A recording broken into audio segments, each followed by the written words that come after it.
మేము ఒకే రోజులో ఇన్ని అద్భుతాలు చూస్తామని చెప్పి ఎప్పుడు అనుకోలేదు. హాయ్ గైస్, అందరూ ఎలా ఉన్నారు? నా పేరు సాయితేజ. ఈ రోజే మన తిరుమల సేవ అయితే స్టార్ట్ అవబోతుంది. ఈ లోపు ఇక్కడ ఉన్న ప్లేసులన్నీ చూద్దాం అనుకున్నాము. ఇక అందరం ఫ్రెష్ అయిపోయి ఒక కార్ అయితే మాట్లాడుకున్నాము. మాకు మొత్తం 7 ప్లేసెస్ అయితే చూపిస్తా ఉన్నారు. కార్ లో మొత్తం 10 మెంబర్స్ అయితే ట్రావెల్ చేయొచ్చు. మాకు ఈ ట్రిప్ మొత్తానికి 1600 అయితే చార్జ్ చేశారు. మేము ఆఫ్టర్నూన్ అరౌండ్ 12:30 అయితే స్టార్ట్ అయ్యాము. మేము ప్రైస్ అండ్ ట్రిప్ డీటెయిల్స్ మొత్తం ముందే మాట్లాడుకున్నాము. తీసుకెళ్లిన ప్రతి చోట మేము ఎంతసేపు ఉంటే అంతసేపు మాతోనే ఉండమని చెప్పాము. అండ్ ఆల్సో మనీ కూడా మా ట్రిప్ అంతా కంప్లీట్ అయిన తర్వాతే ఇస్తామని చెప్పాము.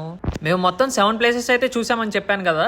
అందులో మొదటిది శ్రీవారి పాదాలు, శిలాతోరణం, చక్రతీర్థం, వేణుగోపాల స్వామి టెంపుల్, ఆకాశగంగా, పాప వినాశనం, లాస్ట్ గా జపాలి. మొదటిగా శ్రీవారి పాదాల దగ్గరికి అయితే వచ్చేసాము. చూడండి క్యూ అయితే ఎంత ఉందో. ఈ క్యూ అంతా దాటుకొని వెళ్లేసరికి మాకు దాదాపుగా ఒక 15 మినిట్స్ అయితే పట్టింది. ఇక్కడ మెయిన్ గా ప్రాబ్లం ఏంటంటే దిగే వాళ్ళ వైపు నుంచే ఎక్కేస్తున్నారు. సాక్షాత్తు వెంకటేశ్వర స్వామి భూమి మీద పాదం మోపింది ఇక్కడే. సాక్షాత్తు వెంకటేశ్వర స్వామి మొట్టమొదటిసారి భూమి మీద పాదం మోపింది ఇక్కడే. ఇక్కడ ఎక్కువగా క్రౌడ్ అయితే ఉంటుంది. కంట్రోల్ చేసే వాళ్ళు ఎవరూ లేరు. మా ట్రిప్ లో ఎక్కువగా కనిపించింది ఇదే జైంట్ స్క్వేరల్. మా ఫ్రెండ్స్ దానికి కొబ్బరి చెప్పేవంగానే ఎలా తీసుకెళ్తుందో చూడండి. ఇక శ్రీవారి పాదాలు అయితే చాలా అద్భుతంగా ఉన్నాయి. చూడడానికి 2 కళ్ళు సరిపోవు.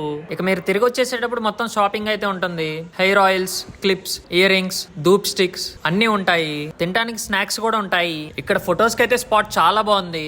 పెద్ద పెద్ద ట్రీస్ అయితే ఉన్నాయి. చూడండి ఎంత టాల్ గా ఉన్నాయో. ఇక్కడ మేము ఫొటోస్ దిగడానికి దాదాపుగా ఒక 10 మినిట్స్ అయితే ఆగిపోయాము. ఇక నెక్స్ట్ ప్లేస్ వచ్చేసి శిలాతోరణం. ఇదే వెంకటేశ్వర స్వామి రెండోసారి పాదం మోపిన చోటు. ఇది దాదాపుగా 150 కోట్ల సంవత్సరాల క్రితం ఫామ్ అయిందంట నేచురల్ గా. ఇది 1997 లో ఓపెన్ చేసిన ఏవియరీ. మరి ఈ బర్డ్స్ అప్పటి నుంచి ఉన్నాయా అంటే నన్ను అడగండి, నాకు తెలియదు. ఇక్కడ పికాక్ ఉందండి, చాలా అందంగా ఉంది. మేము దాదాపుగా ఒక 5 మినిట్స్ అయితే అక్కడ వెయిట్ చేసాము, టైల్ ఓపెన్ చేసిద్దేమో అని, కానీ చేయలేదు. నెక్స్ట్ ప్లేస్ వచ్చేసి చక్రతీర్థం. శ్రీ మహావిష్ణు చేతి చక్రం వల్ల ఏర్పడింది కాబట్టి దీన్ని చక్రతీర్థం అంటారు. పూర్వం బ్రహ్మదేవుడు ఇక్కడ తపస్సు చేయడానికి వచ్చారంట.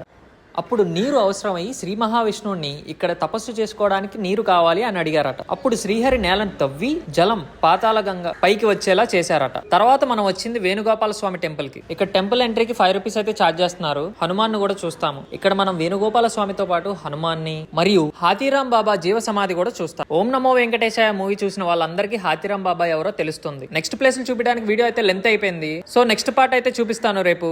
అప్పటి వరకు ఫాలో అండ్ సబ్స్క్రైబ్ అయితే చేసుకోండి.